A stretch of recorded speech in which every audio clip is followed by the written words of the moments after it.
Hello and welcome to Good Conversations. We're honored to have with us today three of the young women working on the survival and revival of the Salish language. April Charlo, Crystal Craft, and Linda Ferris work for the Native American Teacher Training Institute here at Salish Kootenai College. The program is headed by Josh Brown, whom we hope to have on a future program. But for today, we're happy to have with us three of the worker bees. All three are developing language curricula, and all three are also teaching the language. April and Linda already have taught at Two Eagle River School, and Crystal will be joining them there this coming year. Madli Mat, who is ill today and couldn't be on the program, teaches here at Salish Kootenai College. Salish is a critically endangered language. Last year, National Geographic announced its Endangered Language Initiative, which focused on 6 hotspots around the globe, where there are clusters of languages in danger of disappearing in the near future. One of the 6 was here in the Pacific Northwest, the home of the Salish language family, which extends from Montana all the way west to the Pacific coast. If the dialect of this area, Bitterroot Salish and Pondere, is to survive, it's going to be due to the efforts of young people like the 3 guests on our program today. Welcome. Thanks for taking the time to be on the program. Thank you. Well, as you know, the percentage of people fluent in the Salish language has really declined in recent decades. So I'd first like to ask each of you what your experience was with Salish growing up, if any, and what brought you to work on the program in SKC, and why the survival of the language means so much to you. So, April, maybe we'll start with you. And by the way, congratulations. I heard you're the AHEC Student of the Year. Yes, I was honored with that award. Great. Yeah. So the language, why does it mean something to you, and what brought you to work for the program here at the college? Well, for me, the language started when I was fairly young. I was around Agnes Vandenberg. I was up at her camp every summer, and that's when you'd hear some words and stuff, but it wasn't really like you're going to learn this. And it wasn't until 7th grade that Dorothy Felsman was my teacher, and she came in and she taught us numbers, and I don't know, for some reason that was just like, that was it. That was it. And I just wanted more, and I wanted more, and I just would work on my numbers constantly, and I remember counting like the train in our league. When I would see a train, that's when I would practice my numbers for some reason, and I still do it. I'd see a train and I go goo, esel, chetle, and then after that, it's really sad, but I didn't get any Salish until high school, and then I couldn't take Salish as a freshman or a sophomore because I had to get my the core language out of the way, so I took French. So, je parle le français. Yeah. And did the experience of learning another foreign language, do you think that's helped you in learning Salish? Just the experience of? Perhaps. I don't know. I never really contributed it to helping. But and then junior and senior year, that's when I was like, okay, I can get back to Salish now. And then I took it my junior and senior year with Willie Wright, and went to Cornell in Iowa for college, and didn't have any language, but I remember posting Salish handouts that I had. I remember posting the months on the wall in my dorm, and just, I don't know, it was just a passion, and something I was just like, I want this in my life. And then I came home, and Sophie became my teacher, but it wasn't until that I came home, and I actually had moved away for 7 years, and then got a job offer from Josh, and I just came home immediately because I was like, this is, I could never pass this up. And so I came home, and it's just so much fun, and learning the language has never been easier, because of how we're doing it, and fun. And great. Yeah, it's a great experience. Well, we'll get back to why it's easier with the way you're approaching it now, but that's wonderful. Thank you. Thanks. So, Linda, how about you? For me, it was having children that are from here. Their roots come from here. And for me, it was wanting to give them a strong base of where they come from and who they are. And then, therefore, I felt like that was going to lead them to be good people, and no matter what road they chose in their lives, they would always know who they are. They would be strong people, contributing to their communities, and so that started it for me. And I didn't have Salish until I was pregnant, but Sophie was my first teacher, Sophie Mays, and it just stuck, and I stuck to my guns and said, this is something I really want for my kids. I want them to know their language, which meant that I then had to learn it too. I had to learn the ways of this area, and the traditions and cultures, and language was just a huge part of that. And so from a very early age, my children have been exposed to Salish because of what their father and I chose, and then now what my family chooses to do. And my kids are currently, you know, Kusum students. They've been there for the last 6 years, and I've off and on been learning Salish on my own. Like I said, I've had some instructional classes from Sophie, but it's mainly been, you know, taking what I can get. And so when I got the job offer from Josh as well, knowing that Sophie was the teacher, I jumped at it, and you know, I left my job at the time, which was a pretty good job, but it just was an opportunity I couldn't What was your pass job up. at the time? I was a CNA with benefits, and so I left a job with good benefits and, you know, a package deal that, you know, but that was okay. It meant a lot more to me to have this. Well, clearly for both of you, passing up other opportunities shows your commitment to this, and that's really definitely, admirable. We've both had great teachers too, and that's wonderful. And Crystal, how about you? What led you to this? Same with April. When I was going to school growing up in Arley, like my first teacher was my Yaya Francis Pelesoe, and like all we would mostly learn was just numbers, like animals. That's mostly what I started off learning, and until now, actually, I'm learning a lot more, and it's more fun. I'm not saying Pelesoe wasn't fun, but but it's just I don't know. It's really rewarding because now I know that I'm able to do something for the reservation and for future generations to come, and it's just really rewarding because I know that I'll be able to teach my son the things I'm learning, and it'll be easier for him to learn because he's younger, and it's just, I'm having fun. Yeah, that's great. Well, it's just wonderful to see this energy and commitment with the language. And maybe I'll just ask each of you what you're doing at the Teacher Training Institute. What are your tasks and goals? What do you do every day? Well, it changes. It changes on a constant basis. Our duties, you know, and so right now one of our main duties is getting ready for Two Eagle.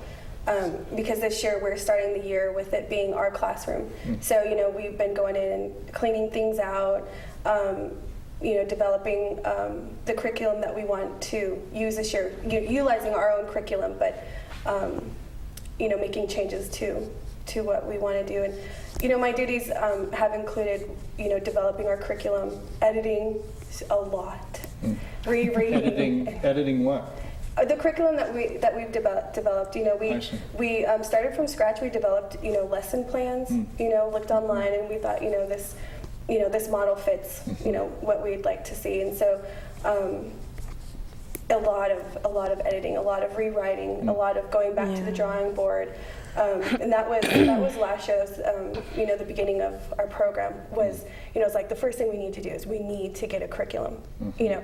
And then once we got our curriculum, then that's when Sophie began the heavy instruction and incorporating the games. And then we have to find games. One of my favorite duties of last year was developing the children's CD, the Emotekin CD.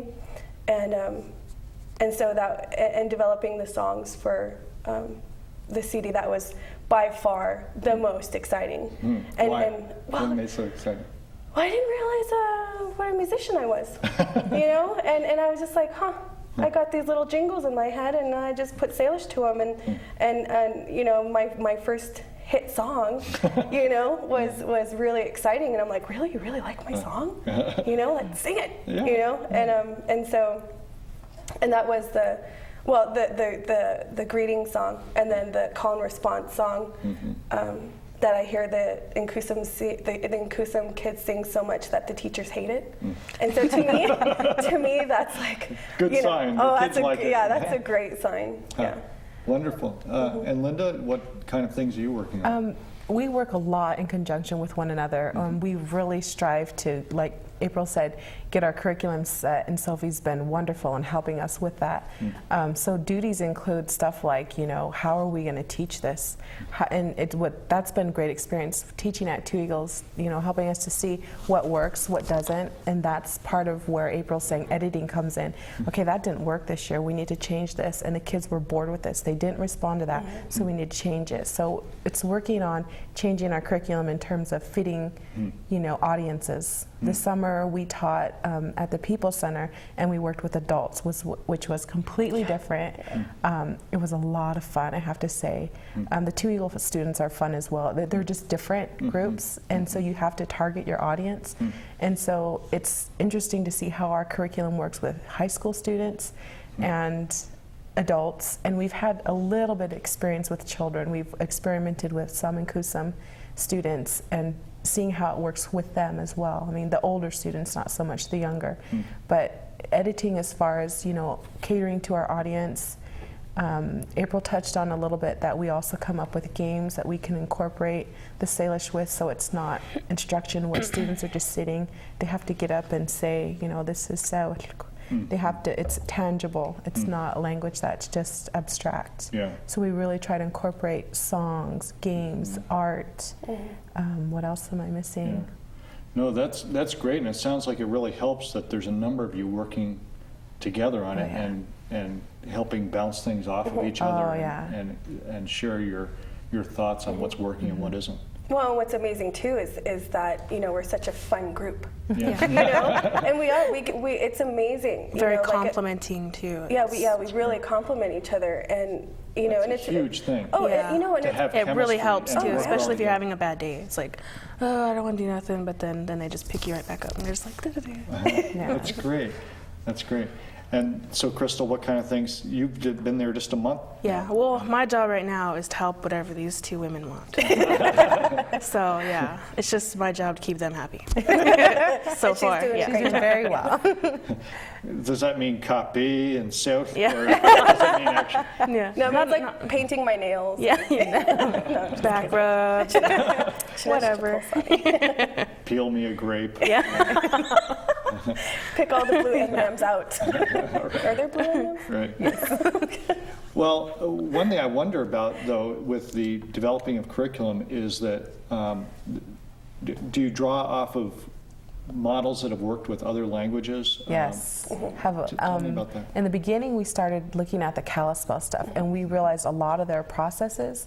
I'm not sure if you're familiar, I'm sure you are, with the Kalispel and what they do. Some of our viewers might not be, though, so right. please describe it. They do, I can't remember what it's called, but I know they do activities surrounding recognition, comprehension, limited production, and then full production. So they move from recognition to comprehension, and then the student moves from that to limited production. So the student's speaking a little bit, and then to full production, so they're speaking completely.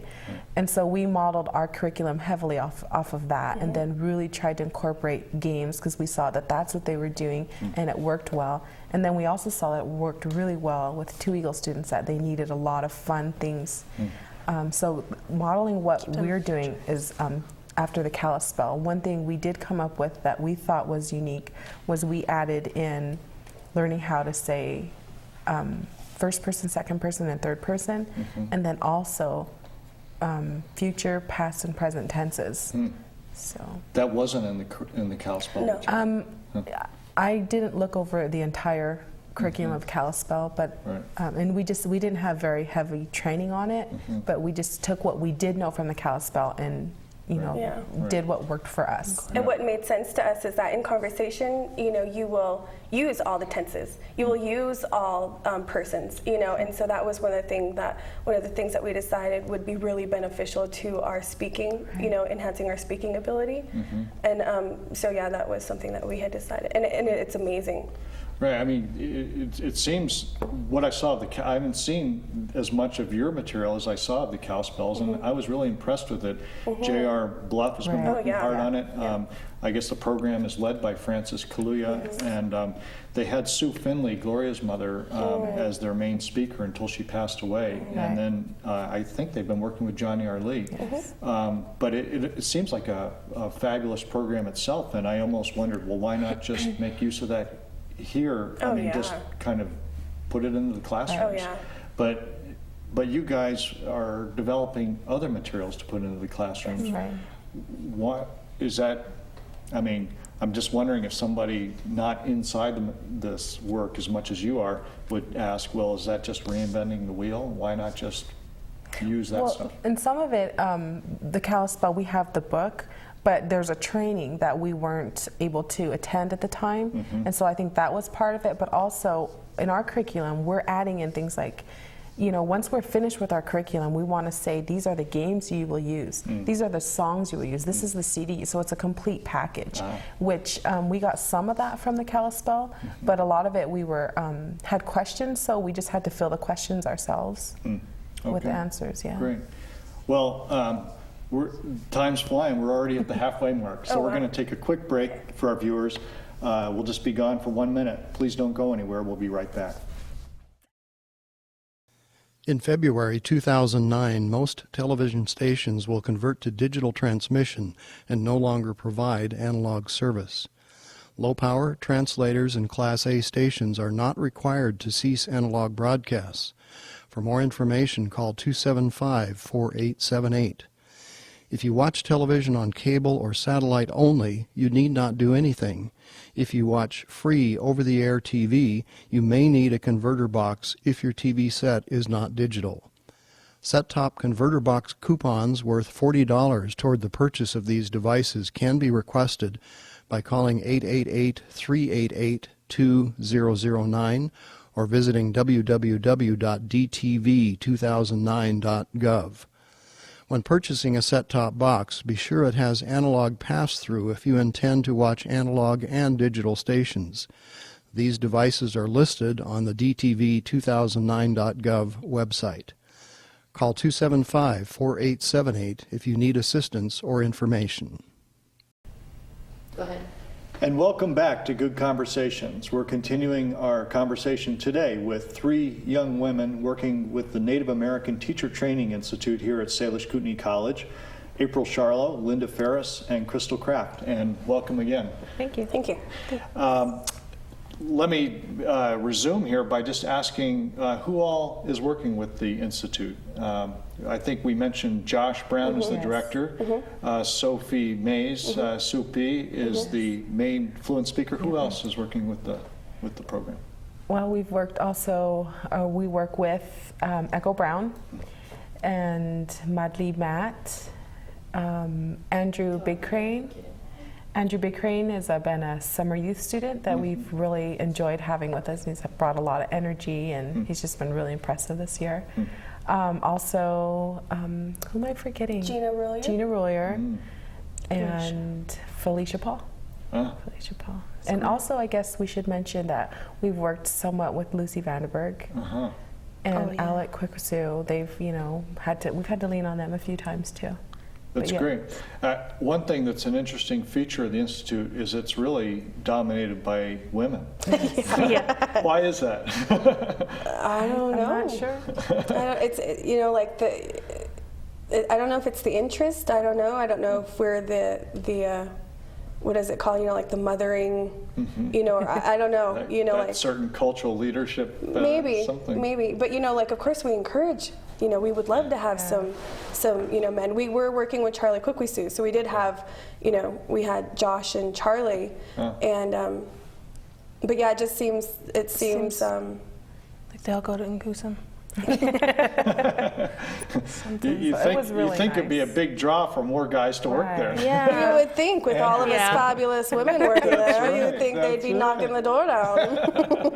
That's why it was really nice to have Andrew this summer and have Mel. You know, he's a high school student, but I think it was really good to see young men, you know, who he really showed a strong interest in language and wanting to learn it, and that was really encouraging for us to see. Good. And now he's able to tell his friends and But you know, get the word out. And as he actually said, he's teaching his sister. Yeah. So it's a good thing, passing it on. Yeah, absolutely. And Charlie's now working at Inclusum, right? Correct. Yeah. That's great. Well, maybe along those lines, I was wondering if you could talk just a little bit more about how the program here is meshing or not meshing with other programs on the reservation. There's the Culture Committee, there's Inclusum, there's the People Center, there's the public schools, there's the Kalispell Cultural Program stuff that we mentioned earlier. Do you feel there's enough coordination of all those efforts? Is it all kind of pulling in the same direction, or is there duplication? Do things need to be worked on more in that area, or what do you guys think? I like to see us collaborating more. You know, because how I see it, you know, like we need all of the things that are in place right now to help the survival of the language. You know, like how I see it is, when I kind of describe it to people, is it's like, you know, like a pie. You know, and to save the language, we need to fill that pie up with different programs, people, you know, working within that pie. You know, within that pie, we're not separate entities. You know, like we you know, like last summer we worked with the Culture Committee with the language camp, and that has been, it was so, those kids. It's been 2 years. We've worked with them for 2 years, and excellent. In CUSUM, you know, in CUSUM, we'd really like to get more, you know, to have a liaison, you know, and between them. We are working more closely with them as the summer. We had some of the CUSUM staff at our classes, and we have been sharing information. But I just think part of it is the daily struggle of, you know, they have kids with them, you know, so they're on top of their curriculum, they're teaching. So I think, you know, a lot of it has to do with time and getting, you know, people's work schedules together. Yeah, and that's the tough thing too. It's like, you know, we have a tremendous task, you know, and we have a lot of, you know, like a lot going on within our program, and it's really nice that we were in the community, within the community at Two Eagle, and you know, last year we put on a concert for Christmas, and it was. We were so busy, we didn't think to get, you know, PR out there. It's like, you know, hey, we're gonna have these Two Eagle kids singing Salish songs, you know, for a Christmas concert, for the big Christmas dinner, and they were amazing, you know, and the community was able to see, you know, some of the community was able to see them. But, you know, of course, that would be a dream of ours. It's like all of us working together, you know, because it's for the same purpose. Right. You know, we are all trying to revitalize this language and to cement, you know, its future, you know. And so we have worked closely, with the People Center. We've worked, and that was probably because location. I mean, we're located here in Pablo. Right. The People Center is in Pablo, and I think that it saves on time and travel for lack of, you know, other reasons, you know, but we are outreaching and trying the best that we can. And with the time restraints that we have. And then also last year we had Teresa Veldkamp, who works at Cherry Valley in Polson, who's an amazing teacher. She invited us to come up there, and so I went up because I had time. I went up and taught her class, you know, just, you know, did some games and sang song with them. And but as for the other public schools, Gina Rulier was the teacher at Ronan High School, and she did a really good job there. And Andrew was one of her students, and when he came in, his knowledge base of Salish was really great.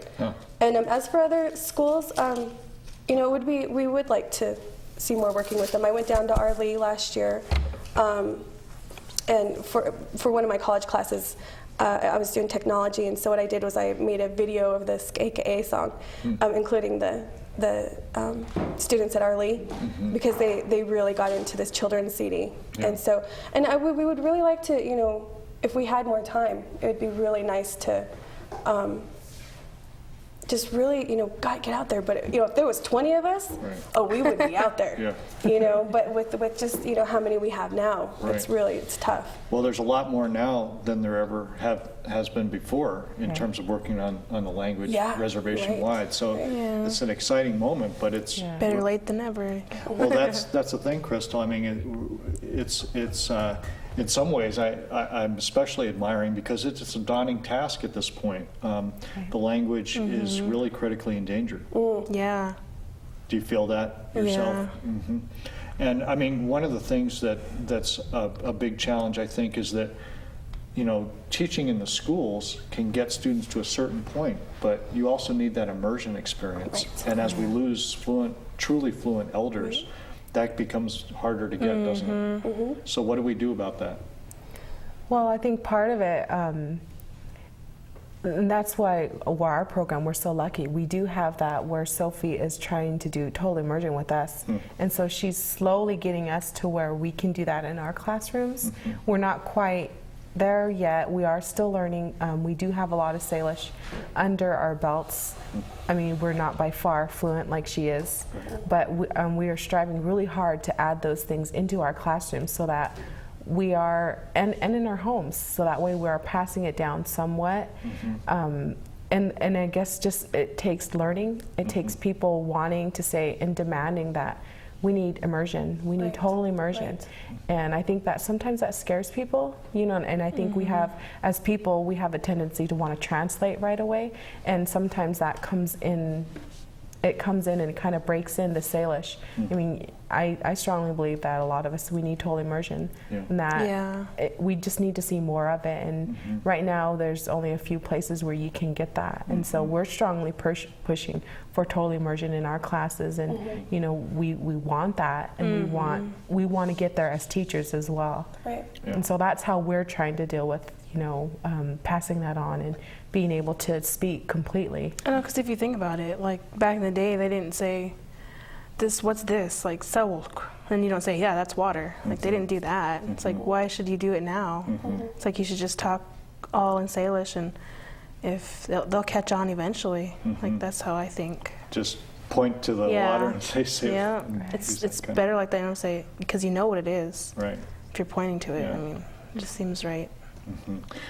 Well, we're just about out of time, but I'm happy to tell viewers that you guys are going to be back for another half hour. Oh. Am I right? Yes. Okay. That's good. Because there's so much more to talk about the effort going on here at SKC and elsewhere on the reservation to save this incredibly valuable and critically endangered language. So I hope viewers will join us for the next half hour with April Charlo, Linda Ferris, and Crystal Craft. We'll be back next week. In the meantime, if you have any questions, comments, jokes, anything else, please email us at goodtalk@blackfoot.net. In the meantime, we'll see you next time. Thank you.